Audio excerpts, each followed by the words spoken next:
When we talk about kindness, many of us mistake it for endless accommodation.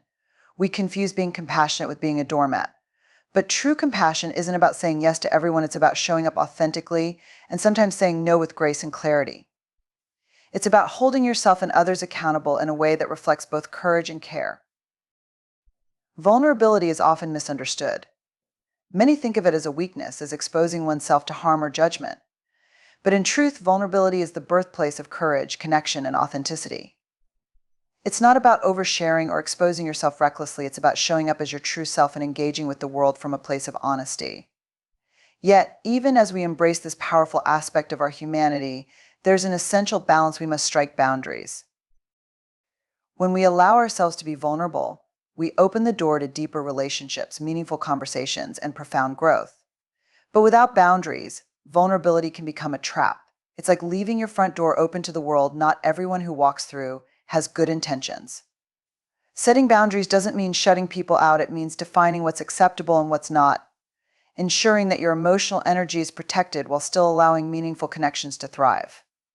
Boundaries are not walls, they're guidelines.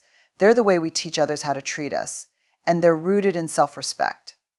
When you honor your worth by setting boundaries, you send a clear message: I am valuable, and I deserve to be treated with dignity. This isn't just about demanding respect from others, it's also about respecting yourself. When you consistently say yes to things that drain you, compromise your values, or leave you feeling resentful, you diminish your sense of self-worth. Being vulnerable without boundaries often leads to overgiving, pouring into others' cups while yours runs dry. This doesn't make you a better friend, partner, or colleague. It makes you exhausted, bitter, and disconnected from your own needs. True vulnerability requires the courage to say, this is who I am, and these are my limits. It's about showing up fully but not sacrificing yourself in the process. Setting boundaries can feel uncomfortable at first, especially if you're used to being the person who always accommodates others. You might worry about disappointing people or being labeled as difficult. But the discomfort of setting a boundary is a small price to pay for the freedom it brings. It frees you from resentment, prevents burnout, and creates space for relationships that are built on mutual respect rather than obligation. Embracing vulnerability and boundaries together is a dance of balance. It's about leaning into the discomfort of being seen and known, while also protecting your energy and ensuring that your worth is never compromised. When you do this, you stop living reactively and start living intentionally. You cultivate relationships that are meaningful and reciprocal, and you stand in your truth without fear. So embrace your vulnerability, it's one of your greatest strengths. But pair it with boundaries that honor who you are and what you deserve. Because when you respect your own worth, you inspire others to do the same. And that's where true connection begins.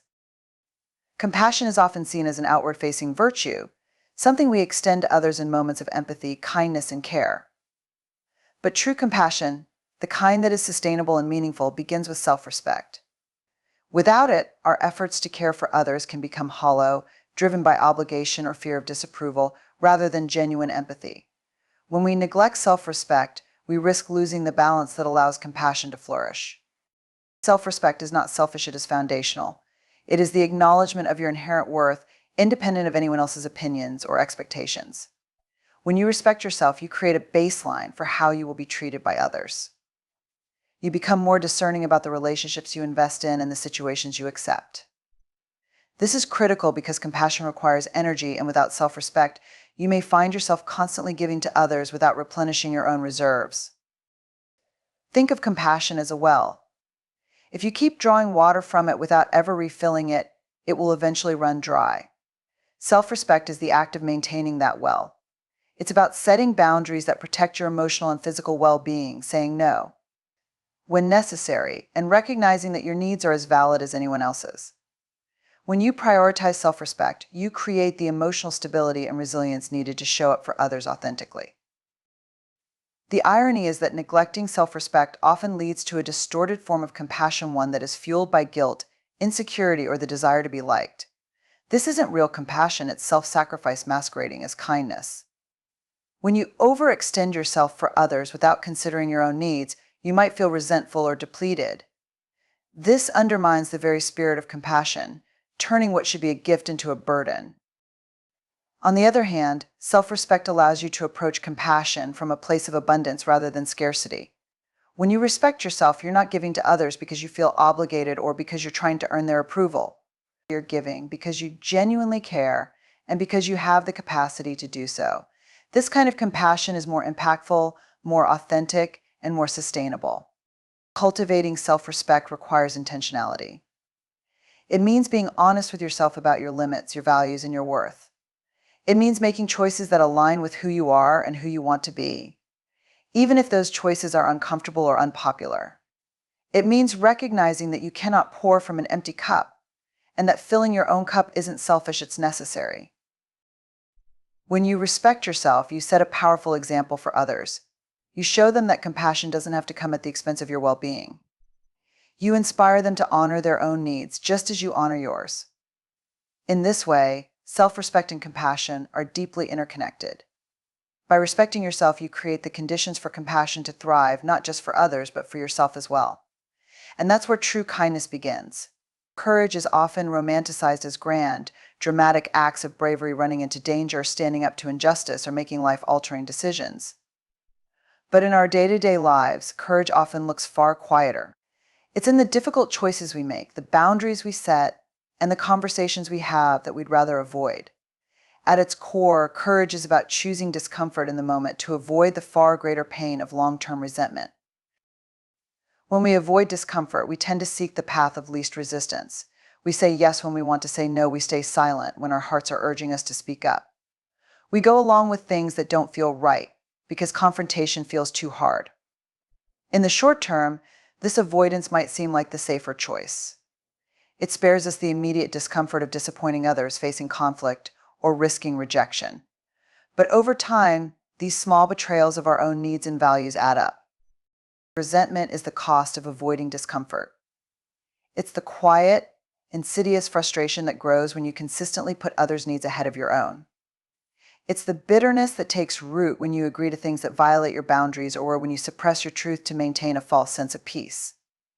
Resentment isn't just harmful to you, it poisons relationships, undermines trust, and creates a distance between you and the people you care about. Courage, on the other hand, is a choice. It's the willingness to endure temporary discomfort in the service of long-term authenticity and well-being. It's saying this conversation might be awkward, but it's necessary. It's setting boundaries even when you fear the other person's reaction. It's being honest about your feelings, even when it feels vulnerable and raw. Choosing discomfort over resentment doesn't mean being harsh or unkind, it means being clear and truthful. Clarity is kind. When you communicate your needs or boundaries with honesty and respect, you give others the opportunity to understand and meet you where you are. You also model a healthier way of relating, one that prioritizes authenticity over appeasement. The truth is, courage is not about eliminating fear, it's about moving forward despite it. Every time you choose courage, you strengthen your ability to face discomfort and align your actions with your values. You start to trust yourself more because you know you're living in integrity. And as hard as it may feel in the moment, choosing discomfort creates a kind of freedom that resentment never can. Resentment weighs you down while courage lifts you up. It clears the path for healthier relationships, deeper connections, and a more authentic life. So the next time you're faced with a choice between momentary discomfort and the slow, steady burn of resentment, remember this: courage may feel hard, but it's always worth it. Choosing courage isn't just a gift to yourself, it's a gift to everyone around you. It's how we grow, how we heal, and how we stay true to who we are. Authenticity is a word we hear often, celebrated as a hallmark of living a true and meaningful life. It's about showing up as your real self, without pretense or masks, and being honest about who you are, what you believe, and what you feel. But there's a critical element to authenticity that often gets overlooked: accountability. To be truly authentic, we must hold ourselves accountable for our actions, our impact on others, and our personal growth. Authenticity is not a free pass to act without consideration or to avoid responsibility. It doesn't mean blurting out every thought or indulging every impulse in the name of being real. Instead, it's about aligning your actions with your values and owning the consequences of those actions. Accountability ensures that your authenticity is rooted in integrity, not selfishness. Being authentic means recognizing that your words and behaviors affect others. It requires the courage to reflect on how your actions align with your intentions. Are you being honest in a way that fosters connection, or are you using honesty as an excuse to be harsh or dismissive? Are you standing in your truth while respecting the truths of others? Authenticity without accountability can easily slip into self-centeredness, where being real becomes an excuse for disregarding others' feelings or experiences. Accountability also means taking responsibility for your mistakes. No one gets it right all the time, and being authentic includes acknowledging when you've fallen short. It's about saying, I was wrong or I hurt you, and I'm sorry, and making the effort to repair the damage. This isn't a sign of weakness, it's a hallmark of strength. Owning your imperfections and striving to do better shows a deep commitment to living authentically and ethically. Furthermore, accountability is essential for personal growth. Being authentic isn't a static state, it's a journey. It requires ongoing self-reflection, a willingness to examine your beliefs and behaviors, and the humility to adapt as you learn and grow. This means being open to feedback, even when it's uncomfortable. It means recognizing when your actions are out of alignment with your values and taking steps to course correct. Authenticity also involves being accountable to the commitments you make to yourself. If you say you value honesty, are you honest with yourself about your needs and desires? If you claim to prioritize self-care, are you actually carving out time for it? Holding yourself accountable ensures that you're not just paying lip service to your values, but truly living them out. In relationships, accountability strengthens trust. When people know that you're willing to take responsibility for your actions, they feel safer being vulnerable with you. They trust that your authenticity is grounded in respect and care, not just self-expression. Authenticity without accountability is hollow. But when the two work together, they create a powerful foundation for a life of integrity, connection, and growth. By holding yourself accountable, you honor not just your own truth, but the impact you have on the world around you. That's the kind of authenticity that inspires change, builds trust, and leaves a legacy of genuine connection. Authenticity, courage, compassion, and vulnerability are not just ideals to strive for, they are practices that require intention, effort, and, most importantly, balance. Together, they create the foundation for a life lived with integrity, connection, and purpose. Yet none of these qualities can stand alone. They demand accountability, boundaries, and a willingness to embrace discomfort in service of growth and truth. Choosing to live authentically means making decisions that honor both your needs and your values. It means showing up as your real self, but with the humility to acknowledge your impact on others. It's about having the courage to say no when necessary, the compassion to say yes when it matters, and the discernment to know the difference. This journey isn't always easy. It requires the bravery to face discomfort, the strength to set boundaries, and the commitment to hold yourself accountable. But the rewards are profound, deeper relationships, a stronger sense of self, and the freedom that comes with living in alignment with your truth. At the heart of it all is a simple yet powerful idea to honor your worth and respect your boundaries, while also showing up with kindness and care for others. By doing so, you create a ripple effect, empowering others to do the same, fostering connections rooted in trust and respect, and leaving a legacy of authenticity and compassion.